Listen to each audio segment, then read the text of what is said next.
हरिः ओम देवी अस्ति सरो देवी रश्विनेडा सरस्वती शोघन्नमध्ये नाभ्यामिन्द्र यदधुरिन्द्रियं वसुवने वसुधे यस्यभ्यन्दुजजन् मेधासि देवी विदिताखिल शास्त्रसारा दुर्गासि दुर्गभवसागरनौरसङ्गा श्रीकैटभारिहृदयैककृताधिवासा गौरी त्वमेव शशिमौलकृतप्रतिष्ठा गुरुर्ब्रह्मा गुरुर्विष्णु गुरुर्देवो महेश्वरः गुरुस्साक्षात् परब्रह्म तस्मै श्री गुरवे नमः।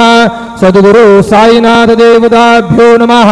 सायं पूजनार्थे चन्दनं त्वां गन्धर्वा अघनौ स्वामिन्द्रस्त्वां बृहस्पतिः त्वामोघधे सोमो राजा विद्वान्यक्ष्मादमुच्यतो चन्दनं समर्पयामि धानावन्दं भिणमभूपवतमुक्थिनम् इन्द्रप्रातरजुखस्वनाः अक्षदान् समर्पयामि अहिरिव भोगैः वर्जेति बाहुन् जायाहेतिं वरिबाधमानः हस्तग्नो अभ्यजवाभ्ययूनान् विद्वान् पुमान् भूमाग्संवरिपातु विश्वताः सौभाग्यपरिमलद्रव्याणि समर्पयामि माल्यादीनि सुगन्धीनि मालत्यादीनि वय प्रभो मया अर्पितानि पूजार्थं पुष्पाणिं प्रतिगृह्यता कालोद्भवपुष्पं समर्पयामि सायंकाले उपहारनैवेद्यं